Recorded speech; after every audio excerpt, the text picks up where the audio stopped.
the chief end of man is to glorify God and to enjoy Him forever, then that's going to inform my own happiness. It's going to inform my daily decisions. It's going to inform what is wrong, um, and how do I know when I've done wrong? When am I on a good path or not good path? And when we don't know what our purpose is, we understandably and rightfully seek for one. Welcome to the Reality Therapy Podcast, where the truth will set you free. Welcome to the Reality Therapy Podcast. I'm here with Dr. D.B. Palmer, who's a licensed professional counselor, and I'm super excited for a great conversation, so welcome. Absolutely. Great to be here. So every time I say your name, I have to keep myself from saying D.B. Cooper. Do you get that much? I do. I had no idea about DB Cooper until I started going by DB, understandably, but I started my doctoral program back in 2008. Just wanted something that sounded a bit older, and I grew in the beard at that time just to be more psychological and all that. And so grew in the beard, started wearing the sweater vests and that kind of stuff, and doing the Seattle Fraser Crane kind of thing, and it started going by DB, and then people started informing me of the whole lore, and it's a great story. I'm glad I go by DB. It's a cool little bit of espionage and all that fun stuff. Adds a little mystery. Exactly. So let's get into your villain origin story. Just who you are, where you come from. Sure. Gosh, I mean, I was a military kid growing up. So dad was Air Force pilot when I was younger and into my teenage years, and we're stationed around the southern states and abroad, and hail from Oregon, the Pacific Northwest. That's where the family's all from, generation after generation.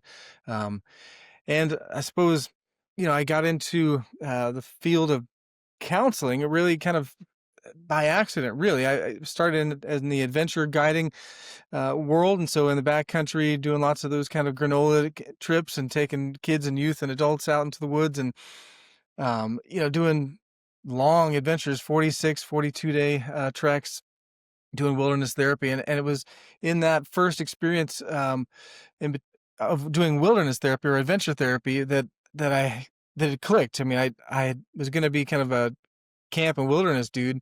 And that first opportunity before we started running dogs, doing dog sled trips in northern Minnesota, I got put onto kind of this space available. There's an opportunity to guide as an instructor for this wilderness therapy thing. And that trip kind of just rocked my world. It was this awesome opportunity of blending all the stuff that I had already been working on as a guide. You're trying to get your group through an experience, safe, reasonably together, and kind of one shared experience, dealing with problems as they come up, and doing that in kind of the group, I guess we'd call it now the group milieu or the group setting. And so it was that opportunity that really kind of blew things open for me, that I could balance both worlds. And I knew then that I'd had to go back to school. I was just finishing my undergrad at that time, and knew that I'd had to go back to school, get some letters behind my name. And that's been really how my career has started. And so that was, kind of 2000 when I first started, doing wilderness therapy stuff and getting a sense of that, and then got into a grad program, and then eventually got into a post-grad program. Wrote my dissertation actually on wilderness therapy topics. And I suppose that's the baby version of where the origin story gets going. So I like to find out, because my grad program is not very rigorous and heavily ideological. I'm wondering what you got out of grad school. Did you notice political bias, or do you feel like you're well trained? Well, yeah, I mean, I definitely yes to both. I mean, well trained. I mean, I think so. I hope so. I had great respect for professors by and large within the program. Certainly, the core faculty were solid. We had certainly differences of political opinion, and that was very, very apparent at that time. I finished my doctoral program in 2013, which was a weird time. It was, Seattle has always been, well, I should amend that statement. Up until maybe the last 5 or 7 years, I've always said Seattle's my favorite American big city. And in the last 5, 7 years, I've greatly walked that back to, it's hard to have a big American favorite city. It's just Mm. become such a weird, weird is probably the best word. It's such a woke, crazy thing. But back to the school part of things, um, I certainly had challenges with a couple, adjunct professors that came in. I remember one in particular that was sitting in class, and she was. We found out she would, was funded by Eli Lilly, which is a big pharma company corporation, and she was explaining the this new emerging diagnosis that she was really excited about of um, infant onset bipolar. And I just remember thinking, are you insane? Like, we're talking about infant bipolar now, and oddly enough, we got a drug for that. That they're Yeah. that they're, Who would that have they're thought? working on. Yeah. So I found that the training from the core faculty was quite solid. We were able to have a difference of political opinion that didn't really enter into our conversations, and at that time, I certainly found. Um, in the next couple years that then the continuing education courses that we take, or the CMEs for the medical folks who might be listening, our continuing ed became about decolonizing your whiteness, or how to like, the terms became like really hard to first of all understand, and hard to understand why in the world we were talking about this, or social advocacy from the counseling chair, like what I mean, that's that's antithetical to the field. I mean, that's we work really hard as a field, or had worked really hard as a field, to, try to remove bias, try to recognize that we all have bias, but we, try to remove that and kind of enter the client space with them, and to get a sense of their world and what's important. How do we navigate this with them? Not to say, hey, I have this really important value to me, and I want to make sure that you share it. Hmm. Yeah, that's interesting.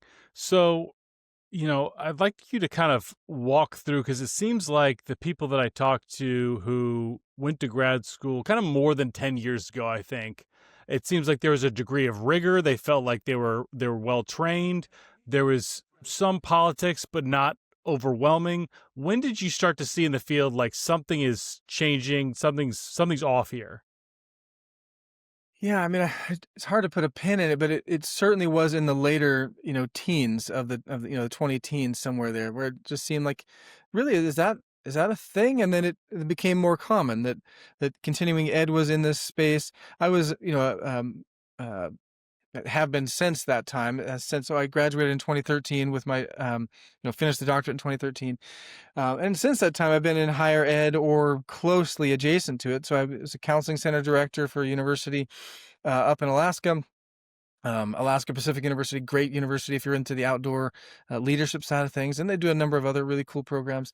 So was counseling center director there, and so my students were kind of in that space. So I was supervising 4 grad interns, through their initial process, and then became a university faculty for University of Alaska, in outdoor leadership. So not firmly in psychology, although I taught a course here and there.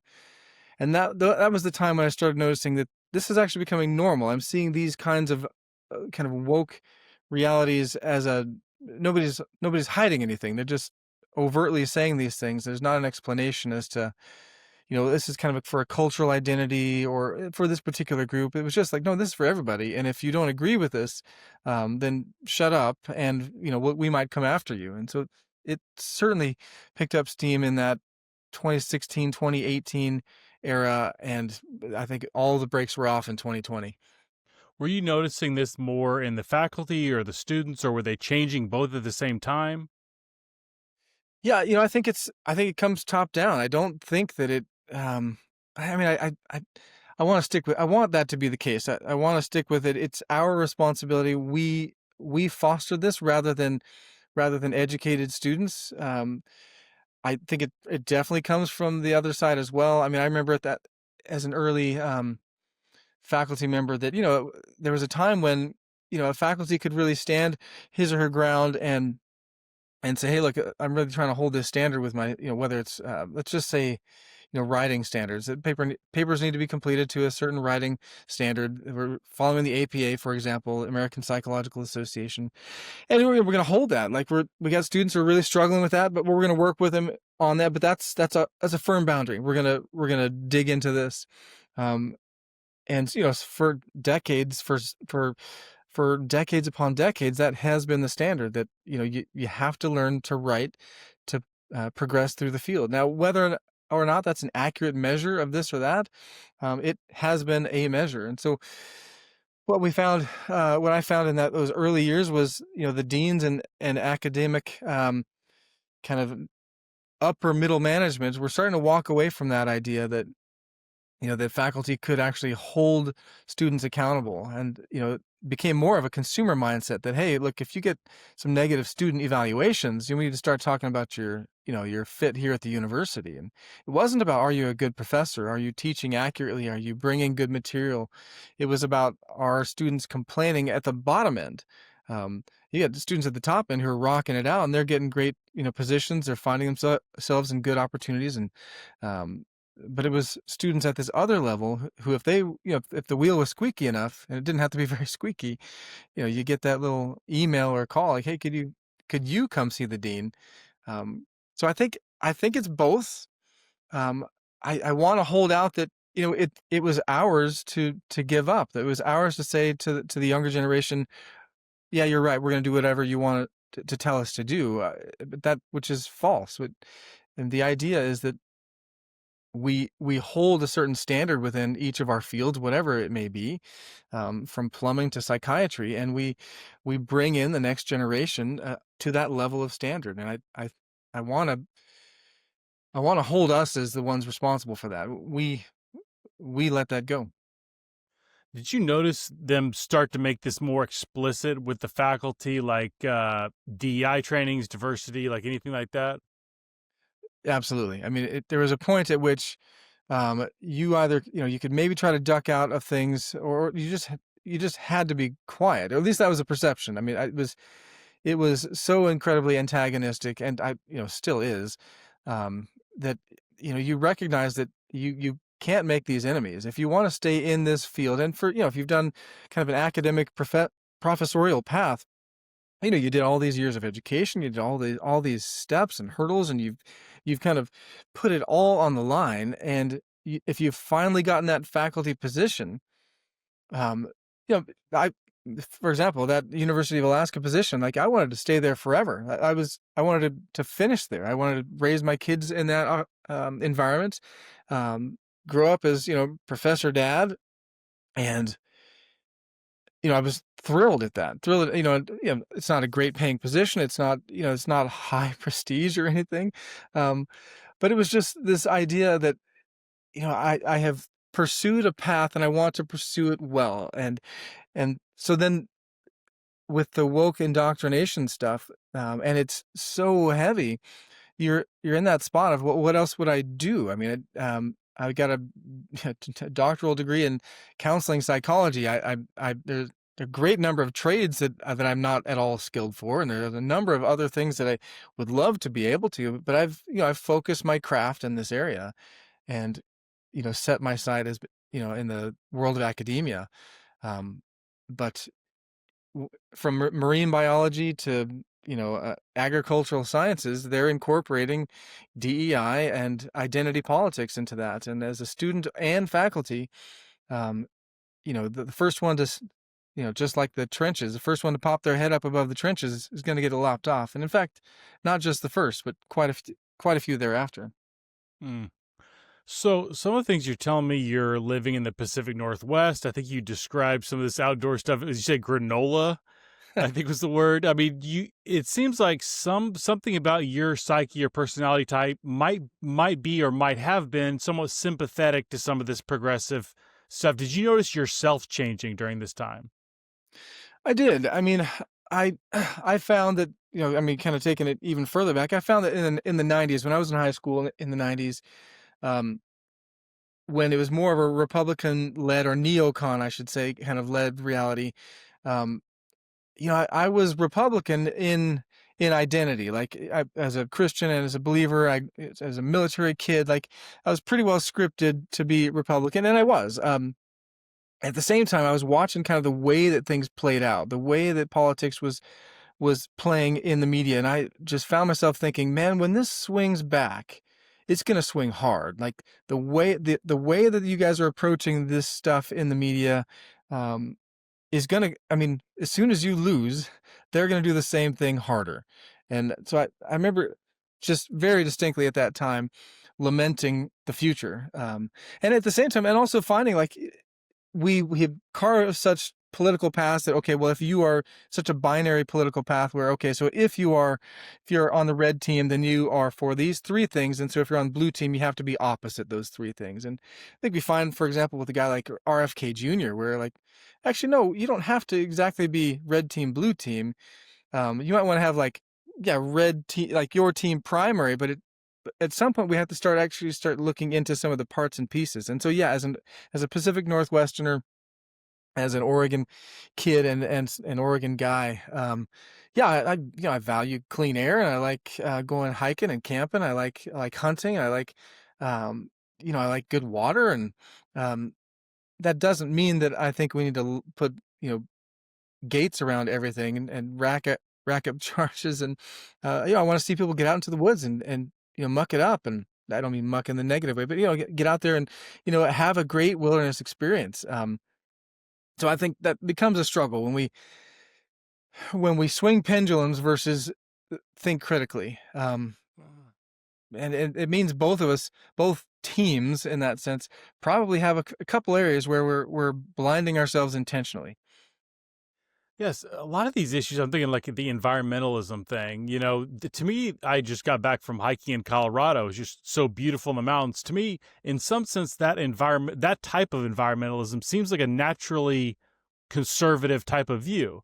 And there's these views you kind of pigeonhole. This is like a progressive view. This is a Republican view. And some of these boundaries are a little blurrier, like you're saying. Well, spot on. I mean, Teddy Roosevelt was a tremendous guy within conserving, and so tends to become maybe the term is kind of like environmentalism, or kind of conserving the land. And so, I mean, I think most of us in the firearms world know that. I mean, the bulk of money towards outdoor space and land and preservation comes from hunting licenses. It comes from guys and gals carrying guns in the woods. It doesn't come from fundraisers. That goes to specific causes, but the day in day out money that goes for the outdoors is from hunters, fish and people who are fishing. And there's something to that. It's those guys and gals who are getting into the backwoods and appreciating being able to have that space, find good land, find a good hunt, or just get out there and enjoy great vistas. You know, tend to be the same folks who are going to be at church on Sunday and appreciating creation, knowing that there is in fact a creator, or believing that there is in fact, which I would share that, believing that there is a creator for all this, and we're called to steward this and to protect this space. And that doesn't mean that we don't touch it. It means that we steward it. So I want to get into the guns part in a second, because I know you're big into 2A mental health, that world. But first, I want to tell you how does like church and Christianity, how does that shape your view of the world?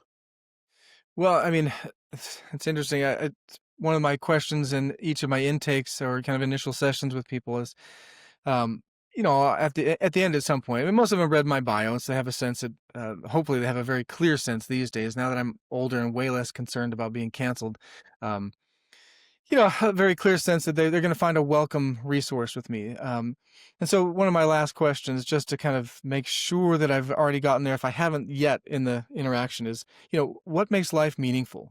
How do you know when you're on a good path or when you aren't? And that's my standard final question. I'll ask maybe other things based on the moment, but that one always is asked right toward the end. And it's really a nod towards, if a person hasn't given that to me already, which I would hope would be early in our conversation, I really do truly want to know, how does this person make sense of the world?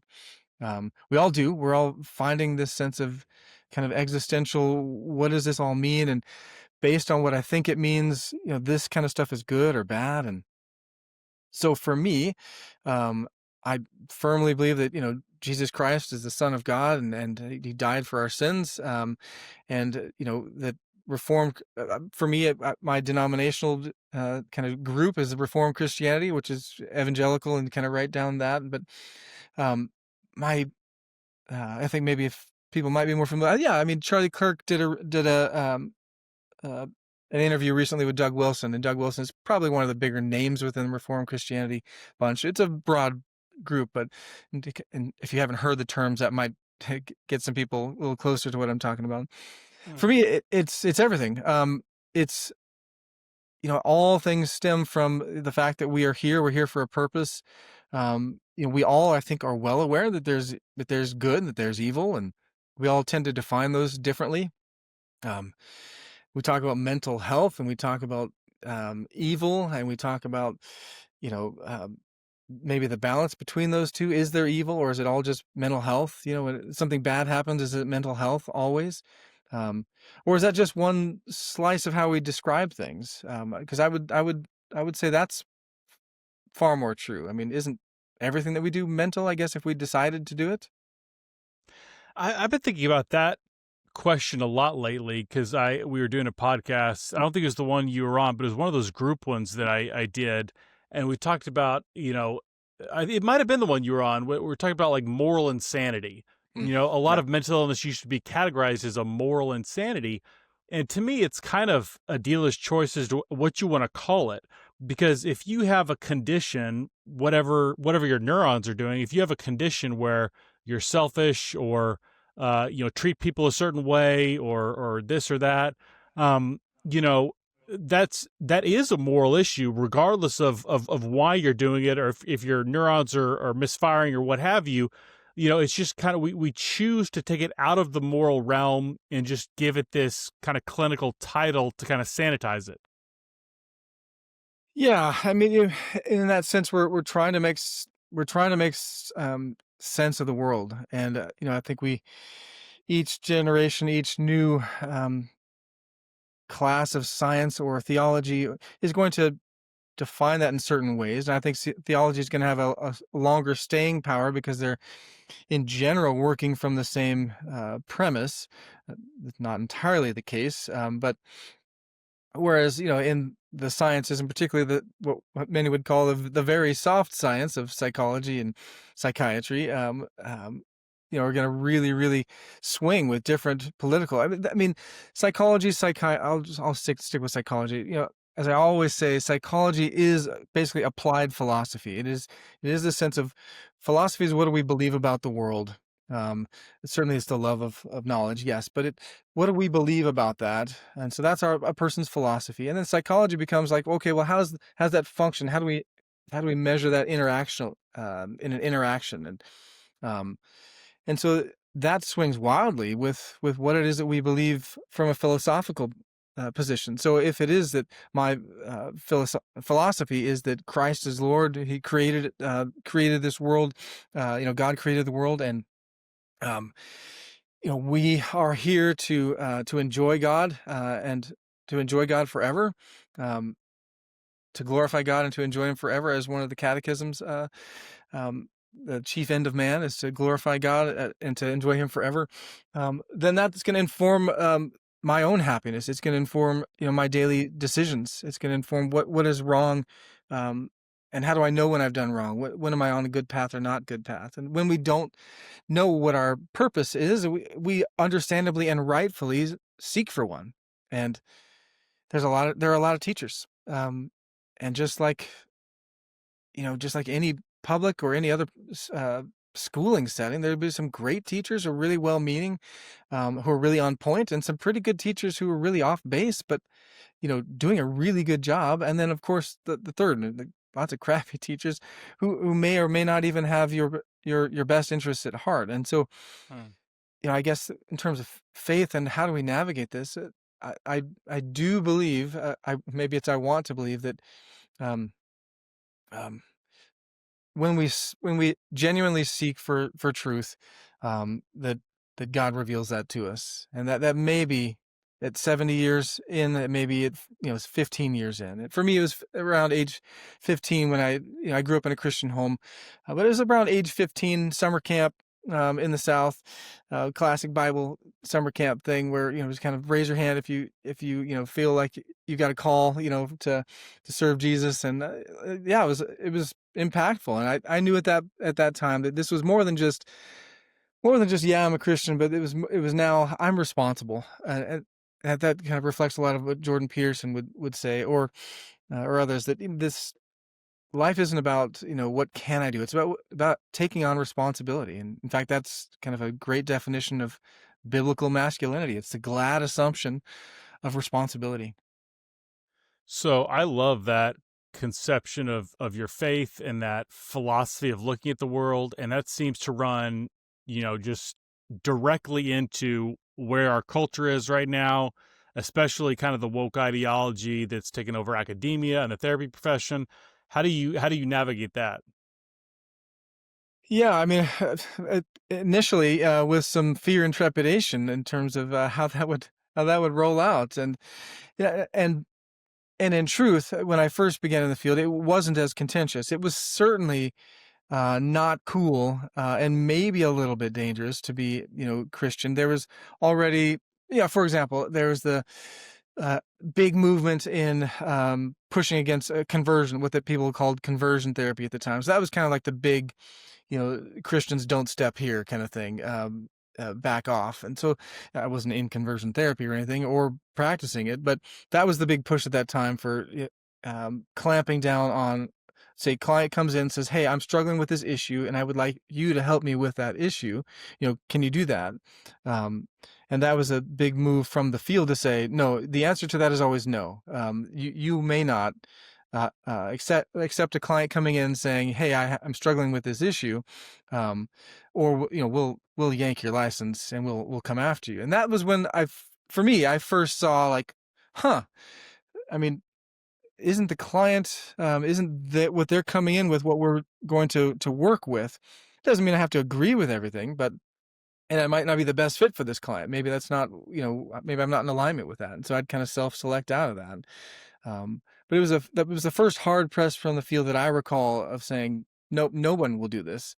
Um, and so that was a really good nod towards how things might continue to go, and certainly did. And so, I was um, sympathetic, to certainly to people being, you know, assholes as clinicians, whether you're, you know, Christian or not Christian. We all certainly have the capacity to be jerks and to really kind of lead by, this haughty sense of, my story is better than yours, and so, change and be like me. So I get that, and I don't want anyone from either side or other of the six sides of this, conversation to bully clients. What I want to see is people be able to engage honestly with people who are seeking counsel, and it's gonna be wildly different from, one person to the next. So I suppose as I integrated my own um, field, my own psychological and theological um, practice, I found more and more comfort in people really just want to have honest conversations. They don't want to have the academic conversation that I'm supposed to have, that I might have gotten, hammered for. They actually want to have a real conversation. And that was from my, green-haired lesbian clients in 2013, who are sitting with a, white, trying to get a beard, calling themselves DB, trying to look older and more mature, trying to be Fraser Crane, trying to be, this guy. We had fine conversations. We disagreed on so many things, but she wasn't there to discuss being a lesbian, and I wasn't there to tell her not to be a lesbian. Now, if I had my preference, she wouldn't have been, and if she'd had hers, then I would have been. We'd have conformed to each other's worldview. But what she came there for was, dealing with anxiety. And we're talking about, like, all right, so how do we start navigating the anxious stuff? And worldview absolutely plays into it. Absolutely. Um, but it's not so simple as, you must change to my philosophy, or I must change to yours, or I can never talk about mine. So I know, long answer, and certainly not a complete answer, but Yeah, I kind of want to unpack this part for a second. Going back to what you're talking about with conversion therapy, mm, because kind of what I mean, this is drilled into you. Like, I don't know how bad it was when you're, but I mean, it is like it's a constant fear that conversion therapy is lurking around every corner in grad school. And it's drilled into you how abusive this is and how, I mean, it's framed as like fundamentally very abusive. And what you're saying is if a client comes and says, "Hey, I don't like this feeling I'm having. Can you help me work through that?" You're not allowed. And traditionally in therapy, my understanding is like it's the client guiding their therapy experience. And what you're doing is like at this point, I need to put a thumb on the scale and redirect the client in a direction they don't want to go. Is that seems like a That's pretty big shift in our profession. It's a tremendous shift, and that was before the social advocacy, became also a thing. But that was the for me, I think that was the beginning. And certainly older therapists, older clinicians would say, "Oh no, we remember it back here." But for me, that was when I became aware that that it's not just a thumb. It's like both hands are now around this thing. It's not a thumb on the scale. It was both hands around, the necks of clinicians who, and that wasn't a practice. I wasn't involved in conversion therapy.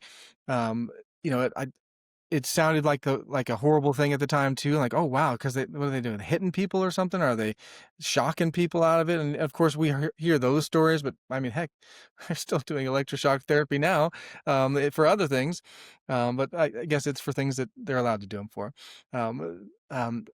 So, but then that became a similar thread that now it's gender affirming care. And now cross from National Association of Social Workers to marriage and family therapists, American Counseling Association. You start walking through all of those 3-letter or 4-letter, all the agencies and the big kid advocacy groups, which used to advocate for the field. Now they advocate for um, the politic. And if you go to, I mean, you're probably well aware of this. If you go to, I get these uh, flyers, for continuing ed all the time, and my kids, see the mail and are like, "Hey, Dad, look at this one!" Like, it's just some kind of other crazy town joke of gender affirming care or trans this, or like, really, I mean, I don't. I have a couple clients in my career who've come in with some concerns there. A couple, and based on the numbers, that's pretty accurate. We're talking about a tiny amount. Um, but so where is the advocacy anymore? Like, what about, this regular dude holding a job, or, where did that go? Where did we lose um, the focus on serving those who came to us for counsel, and switch that to, let's push a politic, and make sure that everybody knows this is what we're about. Hmm. That's, I feel like just something fundamentally changed with the gender affirming care. That just seems like such, because I mean, if you didn't know much about what's going on in the conversion therapy thing, it's like, okay, it's you don't want to harm people, and you kind of dismiss it and move on. There's a lot of other issues. Okay, I don't know what's going on with this diversity training, but I shouldn't be racist. But it seems like with the gender affirming care, like, how did any sane person, much less basically everyone, it seems like everyone in the world who has letters behind their name got sucked into this? Like, what happened there? Yeah, I think it's gatekeeping within the field ultimately, and that's you get to a spot where the only way, and I don't think many people would think about this, because why would you think about it? But if to get into our field, you've got to get into grad school. Well, just real quick, and each of these stages is another washout point. So you got to get into grad school, which means you got to get through the undergrad, which these days is a kind of a woke zoo. I mean, Charlie Kirk is a great example of going out there into these spaces, and that's why he chose the university campus, because it would be, going to Babylon in a very real sense. And in fact, I don't think there's any difference there. Um, I guess the food in Babylon would be organic, so at least it'd be a plus for Babylon. Um, um, but so you go through that, you make it through university, you then get, okay, I need a professor to write my, letter of recommendation to get into grad school, because I want to become a counselor, I want to become a social worker, marriage and family therapist, God forbid a psychologist or something. And although that might be the safer path these days. So, um, so you get that letter, but and then you get into that grad school. Then you're in your classes. You've got all those professors. You've got somebody then supervising your practice before you finished your degree, watching every step that you do. Listening to your videotapes or watching your video, live or maybe through a glass.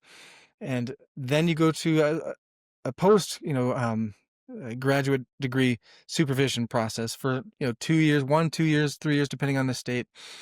All of those steps, and I certainly should line out more, but every one of those steps is being gate kept, and rightfully so to some degree. I mean, we want to bring in people of quality, people of good moral character, and we still sign that in terms of our annual or renewal for our licenses. Basically, have you committed felony? Have you done these things? Are you a person of, good moral character and that kind of stuff? So there's important dynamic of gatekeeping, but who the gatekeepers are has shifted, and those keys are held very firmly. And the only way to make it through is either to shut up and somehow fake your philosophical way through, or drink the Kool-Aid. And so we're in a spot now where we're seeing, clinicians come through because they agreed to everything, and then they're not pressed to be good clinicians because there's so much time spent in social advocacy. A lot of folks have not. I'm floored by this. I'm hearing this over and over. Have not spent significant time with clients, with people. They're spending time in talking about issues, not about people issues, about the issues of politic. So we're getting clinicians, or I'll say clinicians, we're getting graduates coming through who are uncomfortable and unsure of how to navigate a clinical counseling session. And that's the field that they're into. That's what they just spent years I guess supposedly studying. And they're coming out without that. So I suppose how does it happen? It happens because we gatekeep it specifically around conforming to the ideology. And over time, whether it's in academia, education, in terms of like getting an education degree, or within our broader helping fields, and including medicine, we're gatekeeping it narrowly for, do you comply with our ethos? So let's get into guns and mental health. I don't know how you square these two because you're a therapist. You're supposed to help heal people, but guns kill people. How do you make those two go together? Yeah. Wow. Yeah. Way to cue that up.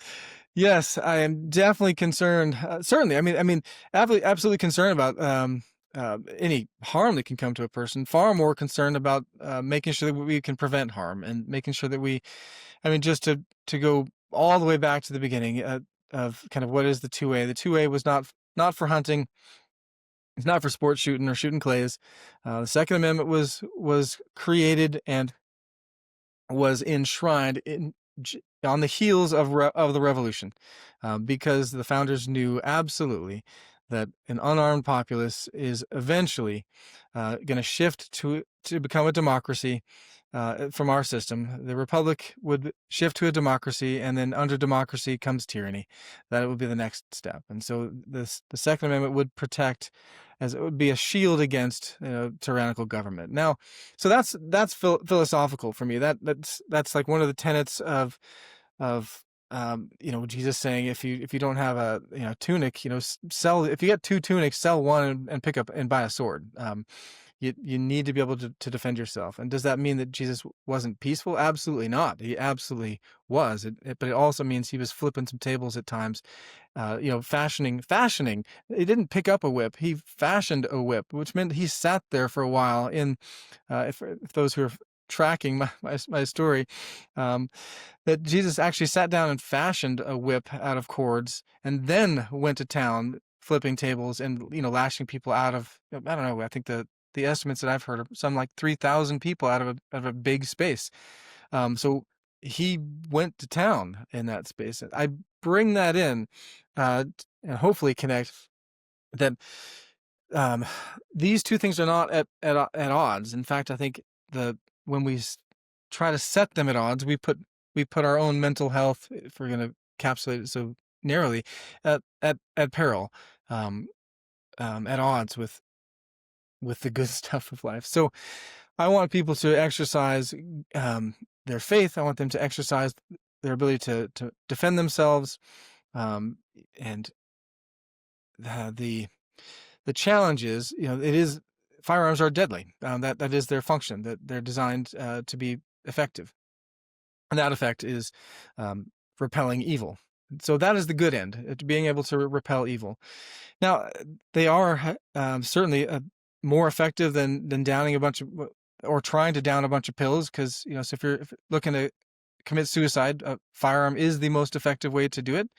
That is why more men succeed at suicide than women, as because more men use a firearm to do so, and so that has a very real outcome. And so if you're going to do suicide by another method, it may not be as effective, and it may well be. Those are horrible outcomes. None of us want to see anyone come to that. So part of the 2A mental health is looking to address, like, hey, we've all got stuff. All of us have issues that we can work on. And it doesn't mean that you need to give up your philosophical, your American, your God-given right, not American-given, your God-given right to defend yourself, your family, and your people against tyranny. In fact, um, the fact that evil exists only strengthens that importance. So I don't want to ever say, well, the only way you can work with me or within our field, mental health, because we're a soft and happy and huggy field, is to not be dangerous. And just as Jordan Peterson and others would say, no, you absolutely should be dangerous. You should be a monster. That that he does a great kind of rephrasing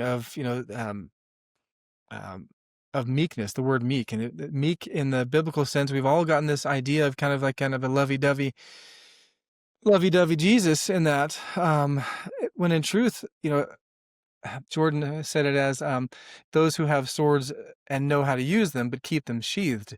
Such a better understanding of being potentially dangerous, and yet despite that being able to hold that in check until it's actually needed. So it's not about being a bully. It's not about being the dude who's walking around just breaking heads. It's about commanding respect, being capable. And a firearm is particularly a leveler, both of person to person, certainly for women to men, and certainly from those of us who don't own an F-16, as Joe Biden had mentioned it. The only way to stand up against a tyrannical government that he was maybe leading was to get an F-16, which was a perfect comment from him. He fully played the hand, like basically, come at me, bro. Wow. So why might gun owners be apprehensive about talking openly about mental health?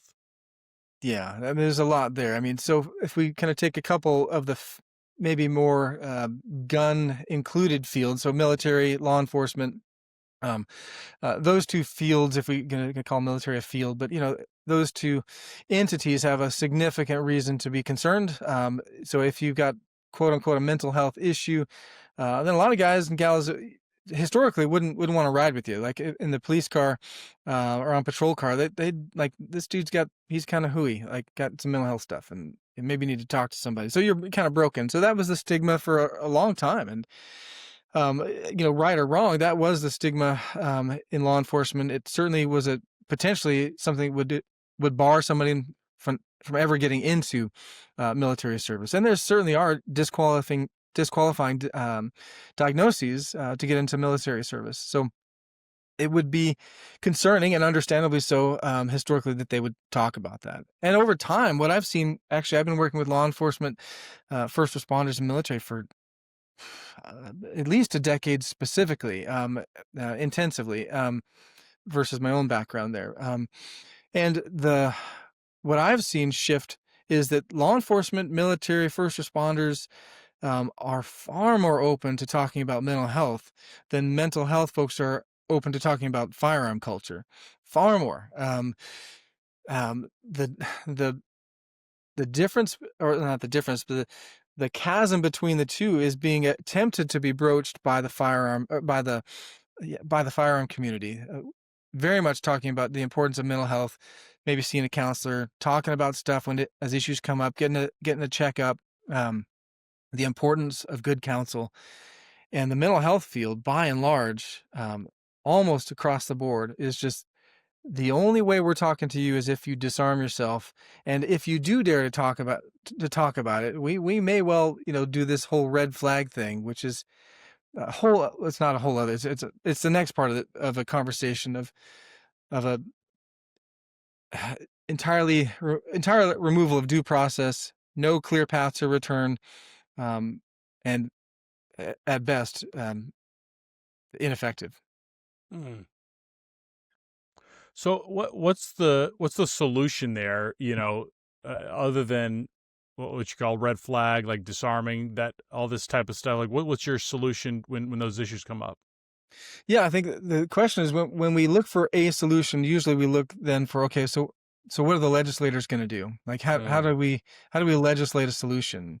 And if we were going to discuss the stuff that Red Team does, the conservative or Republicans do, and I was speaking to a blue audience, we would look at all those solutions as crap. Like, that's horrible, that's bad. I can't believe that they did it this way. We just, we gave them one job and they screwed it up. And if we have the same conversation, with Red Team about a blue presidency or legislature, we're gonna do the same thing. The trouble is, solutions don't come from the top. They don't come from governments. Government's job is to restrain the strong man. Is to enforce borders, to keep law and order, and to restrain strong men from terrorizing people. And other than that, is really to stay out of the way. The solution comes from recognizing that there isn't anything that fixes everything. Something that works is we build strong communities. We connect with our families. We love our kids. We love our spouse, and we connect with each other as humans. Through our disagreements, through our struggles, and we do the hard stuff of actually living life. And unfortunately, that nobody gets elected on that.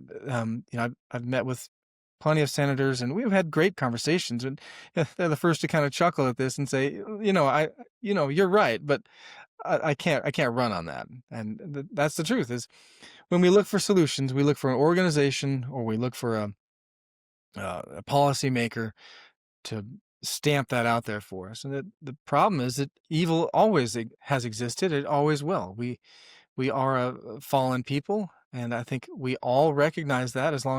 Even if we only recognize it in others, we all recognize that there's bad stuff, and we're going to keep doing it. So I am of the perspective that I do think we will grow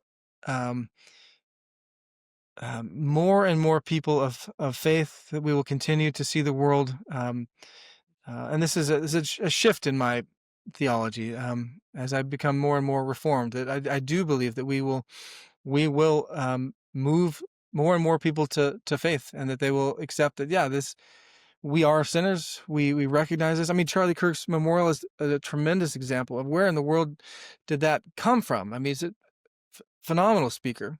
Yes, and powerful. But who saw like the impact that would have in around the world? I mean, I thought it was great and everything, but I had no idea of what would come from that. And I think that's just, I guess I'll say it seems a turning point as people really start to wake up. I like how you got the phrase turning point in there.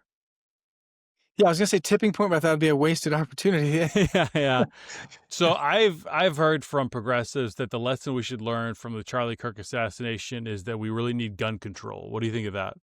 It's just the same drum over and over, that every time that we need gun control. And these things are happening, first of all, in gun-free zones. And I suppose the idea that, hey, if there were no firearms, then there'd be no firearm related injuries or deaths. Fair enough. fair enough. We'll just stab each other then. We'll just blow each other up with bombs. Or like we're always going to find a way to harm each other. And so I'm certainly not advocating that we get craftier at that. We just always do that. And so, I guess I'm less and less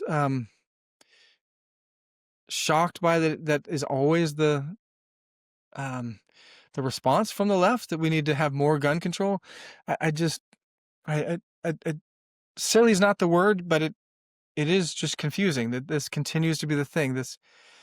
I do genuinely think that there is some movement to understanding the importance there, but we've just become so comfortable with letting others legislate things for us. I am a little baffled though that the that the Democrats of the '90s would want to give up control to governmental authority. That explains my confusion with COVID as well. That was not the Democrats of the '90s. That I was actually having some sense of like, I kind of get where you're coming from. I disagree, theologically, but I kind of get your point. But I just don't know where those Democrats disappeared to, because it's not the same bunch. They would. It's wild to me because a lot of the Republicans I see today like are having similar views of like far left wing, like Green Party types of like questioning big pharma and stuff like that. That's a conservative position now.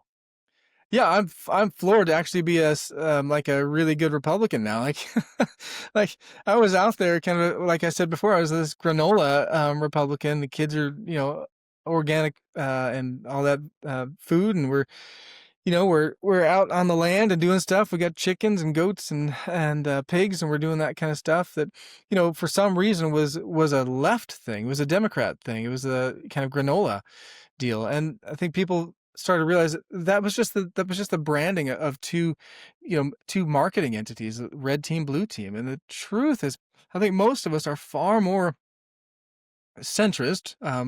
100%.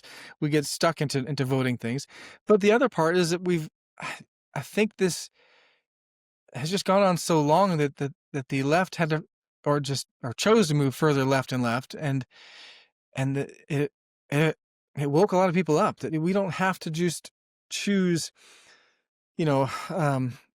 Tyson chicken, which I'll throw that out there. We don't have to choose kind of mega factory pharma, all the big corporation things, and call that Republican anymore. Like, because they're funding both sides. They're funding the winners. And I think we've finally awoken to that pharma funds the red and the blue, and whoever they're taking bets on who they think is going to come out that they can be in the pockets for. And are to the credit of, for example, OMG, the Michael, formerly, oh God, what was the OMG network? It was, he did the journalism. This is horrible. We bring something up. Can't think of it. Michael O'Keefe, who would go in. Yeah. So now he's got the OMG network since his stuff happened there. And we're through that kind of great investigative journalism, we're finally starting to see, and through X, that shift over to X, where we finally were able to get off of Twitter and start getting more sides of the story. I think people are finally starting to see through it. So I got two questions left for you. First one is, how do we fix the therapy profession? Easy question. It's a softball. Oh, yeah. Well, I've got a good buddy, Jake Wiskirchen, who's been on the show a couple times. And, he has said, which sometimes I kind of cringe at. And he's like, what I really want to do is work myself out of a job. And I think he's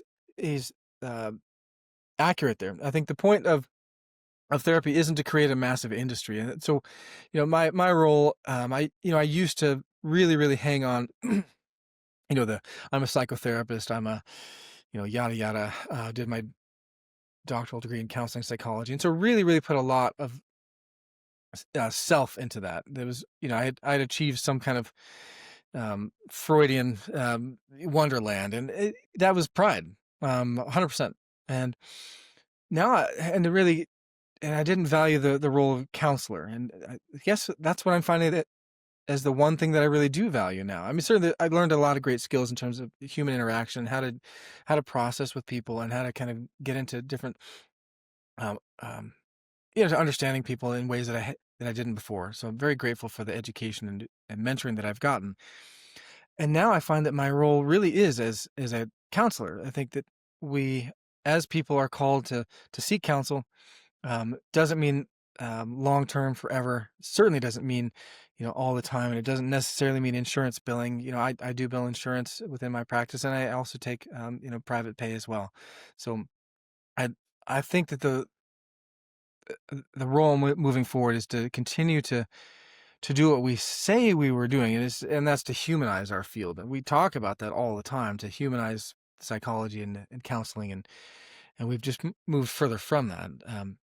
And so I really do believe that the help within our field is that we don't take ourselves so incredibly seriously, that we don't stigmatize folks, that we drop this 600 diagnoses crazy thing, that every time we have a new DSM or diagnostic and statistical manual, it's doubled in size, and now we've got infant bipolar added to it this year, and which I won't be shocked if that's the case.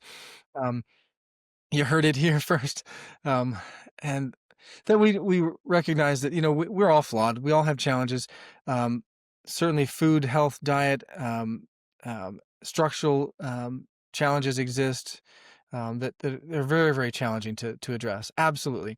Um, but the more that we look for everything to be some kind of a diagnosis, or my ADHD, or my OCD, or, my whatever, the more we can continue to have, my precious, the more golems we create in this, that we create in ourselves. And we ought to really recognize is, I say this a lot when I'm working with parents, when they say, my ADHD kid, or my, um, basically my diagnosis kid. And I'm like, man, this is your kid. And if your child had cancer, you wouldn't say my cancer kid. I mean, you might, um, but we'd also be working really damn hard at finding a cure and doing whatever we could to work through that. It wouldn't be a cute thing that we said. And lots of people, as we all know, lots of people die from cancer, and lots of people recover from cancer. And they don't continue to say, my cancer kid, to the kid who became clear. They move on. They move on to something. They move on to life. And I just, we have created an animal in this industry of a long-term diagnosis, which the research doesn't bear out. We have horrible outcomes in the U.S. in terms of mental health, and it's because of how we treat it. We treat it as if it's some kind of genetic concern, which it could be from very selective time to time, but by and large, the research doesn't bear that out. And then we treat it forever, because the real answer is it makes money. Hmm. So my final question for you is, when you look at society more broadly, what is one issue that we're not talking about enough that we should be talking about more? One.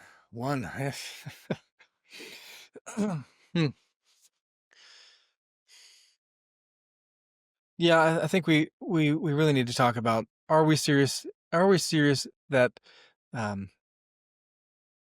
that family is not the central, that our families are not, in fact, the central nucleus of our worlds? That we're going to give up to an education system, to a governmental system, to a counseling system, the authority of our families. So whether it's public schooling, our health, COVID related stuff, that we're going to farm those things off to somebody else, and that um, a church, a community is not, in fact, the center, and everything flows out of that. I know that's, I'm not sure if you're catching the dog there, but um, that everything else flows from there. And whenever we get that twisted, we create all kinds of other things, because the idea, for example, of a patriarchy. We talked about the evils of within our field, and within kind of the woke mindset, we talk about the evil of the patriarchy or the patriarchy. Well, in truth, there's always patriarchy. There's always someone at the top who is driving things. And whether that was Joe Biden as our patriarchy, because as we were toppling the patriarchy, we had Joe Biden at the top of that. Or whoever was, whoever controlled the batteries in his auto pen. But there's always a patriarchy. And the question is this a patriarchy that is good and righteous, that recognizes that we are all sinners, that we all are accountable to God? Or is it the patriarchy that says, no, none of that exists, and I'm going to control from the back things, from the back room here while you all squabble over things? Either way, we get a patriarchy. I don't know that I wanted to end on that, but I would say either way, we do get a patriarchy of some form. And is this one that is benevolent and that cares for us, or not? Well, Dr. DB Palmer or DB Cooper, whatever you want to go by. I love this conversation. I'll talk to you again anytime. Absolutely.